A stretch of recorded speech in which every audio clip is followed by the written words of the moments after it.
अस्सलामुअलैकुम।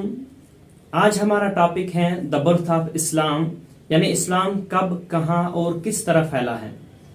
इस टॉपिक के रिगार्डिंग हम एक पूरी सीरीज बनाने जा रहे हैं और आज का जो वीडियो है उसका टाइटल जो होगा वो होगा अरबिया बिफोर इस्लाम, यानी इस्लाम से कबल अरब की जो हालत थी वो क्या थी।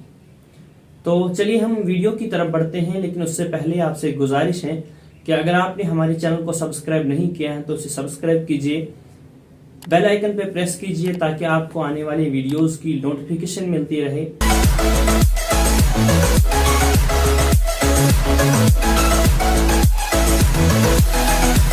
इससे पहले कि हम प्रॉफिट मोहम्मद सल्लल्लाहु अलैहि वसल्लम या इस्लामी सिविलाइजेशन को समझने या समझाने की कोशिश करें, हमें उस दुनिया को समझना होगा जिसमें इस्लाम ने जन्म लिया है। उस वक्त यूरोप और मिडिल ईस्ट पर दो बड़ी सल्तनतें रूल कर रही थी, यानी पर्शिया में सासानी सल्तनत जिसे द सैसनिड एम्पायर कहा जाता है, ये पर्शिया पे हुकूमत कर रही थी, और माइनर एशिया पे बाइजेंटीनी सल्तनत यानी द बाइजेंटाइन एम्पायर हुकूमत कर रही थी। ये दोनों सल्तनतें सदियों से आपस में एक दूसरे के दुश्मन थे और अक्सर और बेशतर जंग करते रहते थे। अरब का जहां तक ताल्लुक है तो अरब एक गर्म सहराई इलाका था और तेल से पहले की दुनिया में अरब में कोई भी कीमती वसाइल या जिसे कहेंगे हम वैल्यूएबल रिसोर्सेज मौजूद नहीं थे। बेसिकली न तो वहां पानी था और न ही ज़राअत थी, कुछ भी नहीं था। यही वजह है कि किसी भी सल्तनत ने इसे फतह करने में या इस पर कब्जा करने में कभी भी दिलचस्पी नहीं ली। इसलिए नहीं कि वो इसे फतह नहीं कर सकते थे या इस पर कब्जा नहीं कर सकते थे, बल्कि इस वजह से कि उनके पास कोई ऐसी वजह नहीं थी कि इस पे कब्जा किया जा सकते।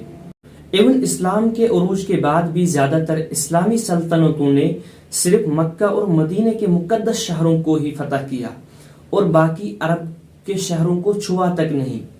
अरब के अंदर अफरा तफरी, बेतरतीबी, बदनज़मी थी और ज्यादातर नाम निहाद लोग जो खुद को सिविलाइज्ड लोग कहते थे वो अरबों को वहशी, अनपढ़ और गंवार कहते थे, लेकिन ये मुकम्मल तौर पर सही और मुनसिफाना नहीं है। अरब के इर्द गिर्द बहुत से कबाइल आबाद थे। इनमें से एक कबीला कुरैश जो मक्का में आबाद था, यही प्रॉफिट मोहम्मद सल्लल्लाहु अलैहि वसल्लम का कबीला था और इसी अजीम शख्सियत यानी प्रॉफिट मोहम्मद सल्लल्लाहु ताला अलैहि वसल्लम के बारे में हमें बात करनी है। मक्का में एक बहुत कदीम मुकद्दस मकाम था जिसे काबतुल्लाह कहा जाता है।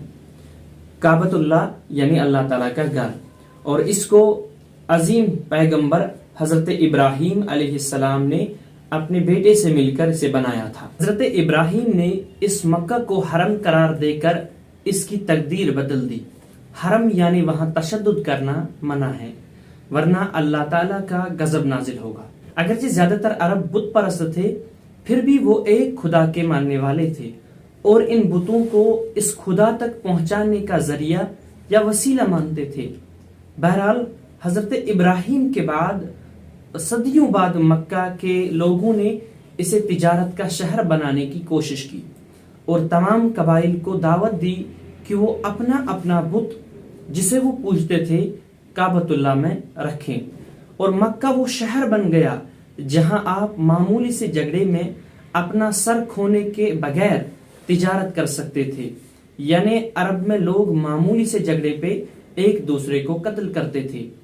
इस सब के नतीजे में मक्का एक तिजारती मरकज बन गया। मक्का के लोगों ने इस तिजारत पे टैक्स लगाया, यानी जो भी अब मक्का में खरीदो फरोख्त करने आएगा उसे टैक्स देना होगा।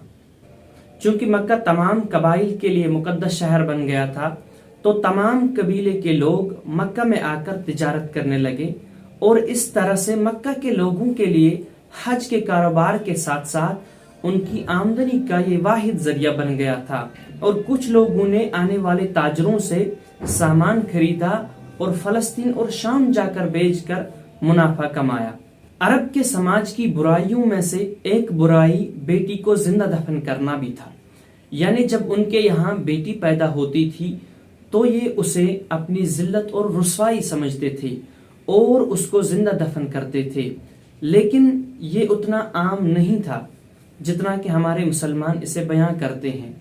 یہ برائی یعنی بیٹی کو زندہ دفن کرنا عرب کے چند ہی قبیلوں میں رائج تھی۔ سلیوری یعنی غلامی بہت عام سی بات تھی۔ ظاہر سی بات ہے کہ اگر آپ کے پاس زمین اور وہ تمام اچھی چیزیں موجود نہیں ہیں جن کے بارے میں ہم عام طور پر تاریخ میں پڑھتے ہیں، تو آپ کا کوئی حق نہیں تھا اور آپ کو غلام بنایا جاتا تھا۔ بت پرستوں کے ساتھ ساتھ عرب میں کرسچنز اور جوز بھی یعنی عیسائی اور یہودی بھی رہتے تھے۔ کہا جاتا ہے کہ عرب میں ان تینوں مذاہب کے درمیان فرق نہیں کی جا سکتی تھی کیونکہ انہوں نے ایک دوسرے کی روایت اپنائی ہوئی تھی، صرف ان کے عبادت گاہوں میں فرق کی جا سکتی تھی۔ سماجی برائیوں میں قبائلی جنگ یعنی ٹرائبل وار بھی ایک بہت بڑی برائی مانی جاتی تھی، یعنی کسی قبیلے نے دوسرے قبیلے سے پانی پہ جنگ کی تو 40 سال تک جنگ ہوتی رہی۔ اسی طرح کئی دوسری چیزوں پہ جنگ ہوئی تو کافی عرصہ تک جاری رہتی تھی، اسی لیے قبائل کے درمیان دشمنی صدیوں تک جاری رہتی تھی۔ لیکن مکہ والوں نے اس بات کو یقینی بنایا تھا کہ ہم زیادہ تر لڑائی جھگڑوں میں نہ پڑیں گے کیونکہ لڑائی کاروبار کے لیے نقصان دہ ہے، اسی لیے مکہ والے زیادہ تر لڑائی جھگڑوں سے دور ہی رہتے تھے۔ 6 صدی یعنی 6th سنچری کے آخر میں عرب وہ آخری جگہ تھی جہاں سے پورے ورلڈ پہ ڈومینیٹنگ پاور کے ابھرنے کی توقع کی جا سکتی تھی، اور بالکل ایسا ہی ہوا۔ تو یہ تھا آج کا ویڈیو۔ امید کرتے ہیں آپ کو ویڈیو اچھا لگا ہوگا۔ اگر آپ کو یہ ویڈیو اچھا لگا تو اسے لائک کیجئے، کمنٹ سیکشن میں اپنی رائے دیجئے، اسے دوستوں کے ساتھ شیئر کیجئے۔ ہم ملتے ہیں آپ سے اگلے ویڈیو میں، تب تک کے لیے اللہ حافظ، مع السلام۔